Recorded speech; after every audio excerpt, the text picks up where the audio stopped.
100 सालों का चक्र पूरा हो गया है। जब स्वर्ग का प्राचीन दानव प्रकट होगा, वो मनुष्य लोक में घुस जाएगा और तीनों लोकों पर कब्जा कर लेगा। पर मेरा भी एक दायित्व है।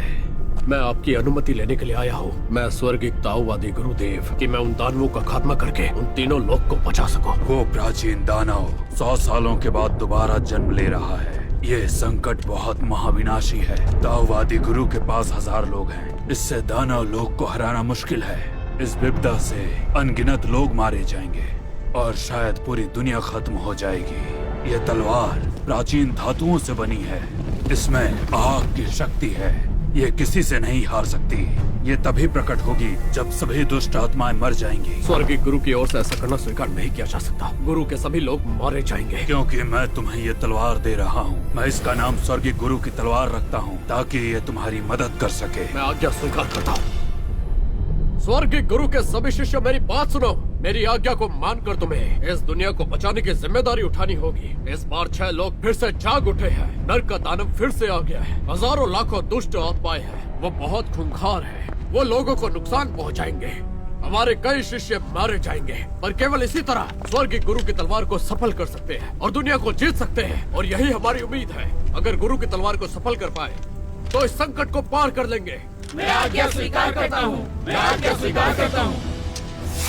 स्वर्गीय गुरु के सभी शिष्य मेरी आज्ञा सुनो। हम तुरंत निकलेंगे ताकि दुष्ट आत्माओं से लड़ सके और दुनिया की रक्षा कर सके।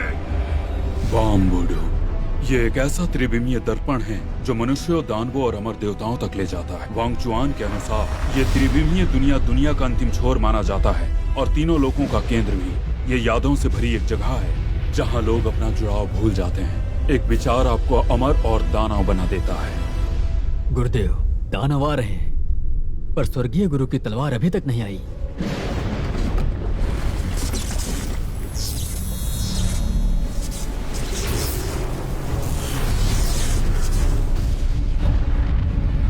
लड़ने के लिए तैयार।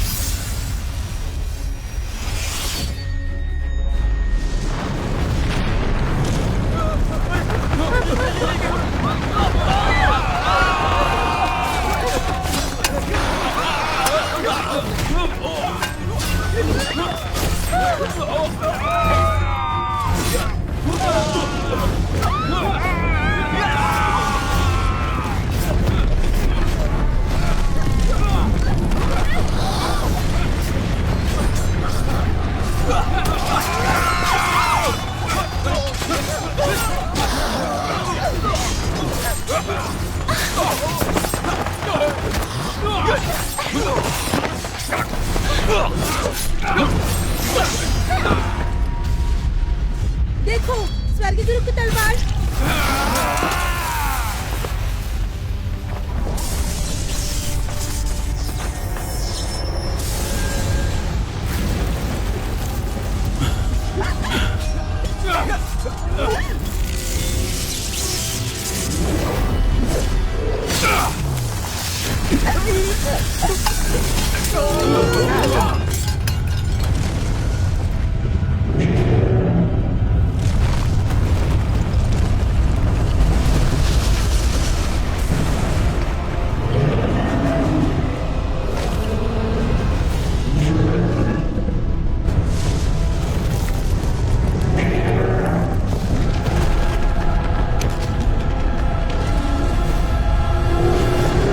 नरक का दानव अभी पूरी तरह जन्मा नहीं है। तुम लोग हमला करके मुझे सुरक्षा दोगे। मैं उसकी पूरी आंख को भेद दूंगा।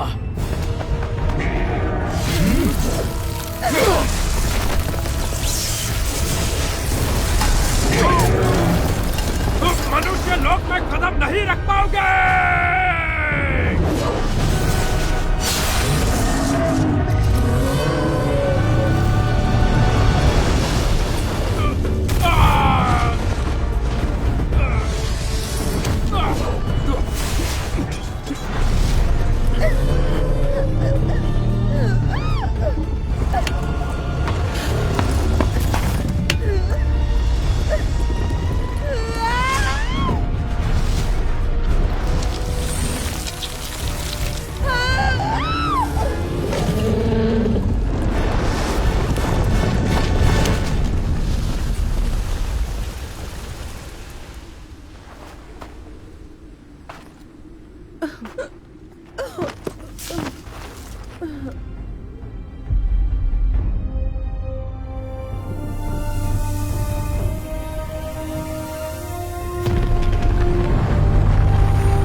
लगाओ।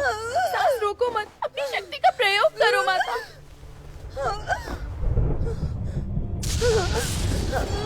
ये उत्तरी आत्माएं बहुत अंधेरी और उग्र है।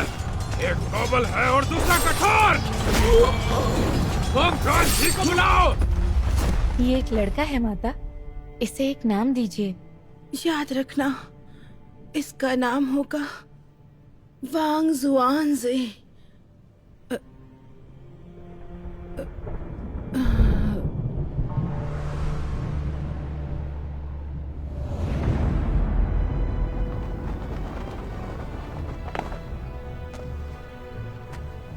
गुरु की तलवार के शिष्यों, उन दानवों के खिलाफ जंग में गुरु की तलवार को भारी नुकसान हुआ है।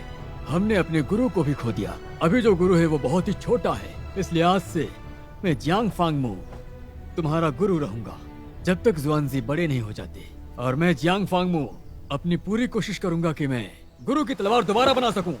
गुरु को प्रणाम। जाओ यू आगे आओ। जी गुरुवर। हालांकि वांगचुआन कस्बा खतरनाक जगह है, लेकिन हमें भविष्य के लिए योजना बनानी चाहिए। मैं तुम्हें वांगचुआन कस्बे की निगरानी का आदेश देता हूँ। जैसे ही कोई खबर मिले मुझे सूचित करना। मैं आपको निराश नहीं करूंगा। किंग आगे आओ।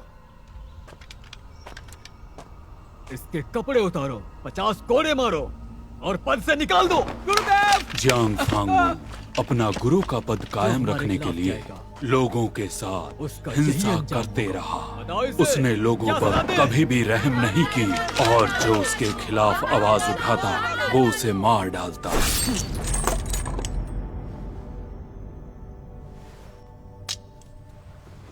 गुरुवर, इसने क्या अपराध किया है?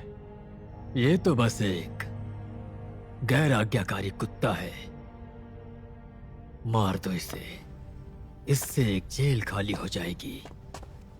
हुया, क्या तुम्हें याद है वांगचुआन कस्बे की लड़ाई? तुमने एक शपथ ली थी।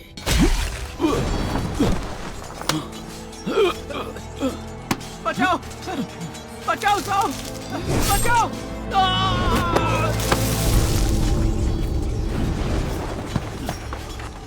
मेरी जान बचाने के लिए शुक्रिया। मैं इसका बदला चुकाऊंगा। इसके बारे में बाद में बात करेंगे। मैं कभी नहीं भूलूंगा कि आपने मेरे लिए क्या किया है। मैं जियांग फांगमू, मैंने अपना पूरा जीवन लगा दिया स्वर्ग की ताओवादी परीक्षा के लिए, परंतु आखिरी में बस एक काम चलाने वाला हूं। जब तक कि क्या आपका मतलब वांग जुआनजी को मारना है? तारे की आग लोगों को ठीक कर सकती है। इसके अलावा स्वर्ग की ताओवादी परीक्षा हमेशा से एक समस्या ही रही है, जब से संस्थापक वांग वेंडा ने इसे शुरू किया।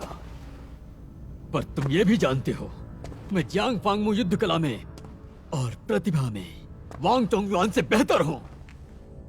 वांग के वंश को खत्म करके ही मैं एक सच्चा नेता बन सकता हूँ और न्यायप्रिय भी। ये सही है ना?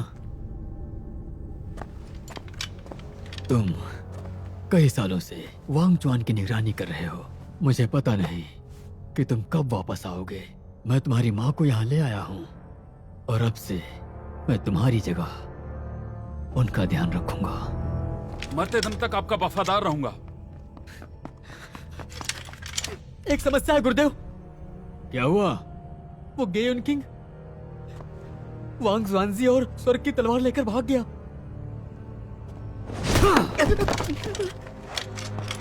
सबके सब निकम्मे। गे युन किंग, जिसे पंथ से निकाल दिया गया था, उसने स्वर्गीय गुरु की तलवार चुरा ली और वांग जुआनजी को साथ ले गया ताकि वो वांग परिवार के वंश को बचा सके। 20 साल बाद गे युन किंग बीमारी के चलते मर गया।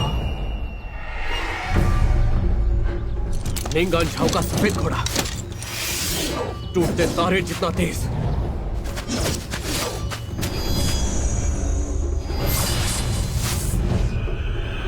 हर 10 कदम में व्यक्ति को नहीं मारा तो आगे नहीं बढ़ पाओगे।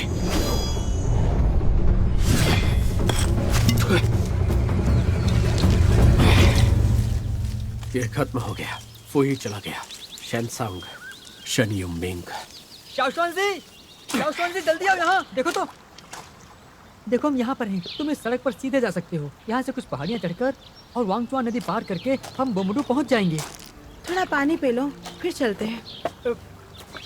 लिंगर, तुम मेरे साथ ऐसा व्यवहार कब करोगी? छोटे भाई, तुम्हें प्यास लगी है? तुम्हें पानी पीना है? तुम्हें पानी नहीं चाहिए ना? चलो आगे बढ़ो। मरने से पहले गेई युन किंग ने अपना नाम शाओ लिंगर रख दिया। लिंगर सुनो तो। उसने उन्हें बताया कि वांग जुआनजी के शरीर के अंदर का दानव उसके साथ मिल गया था। एक बार जब दानव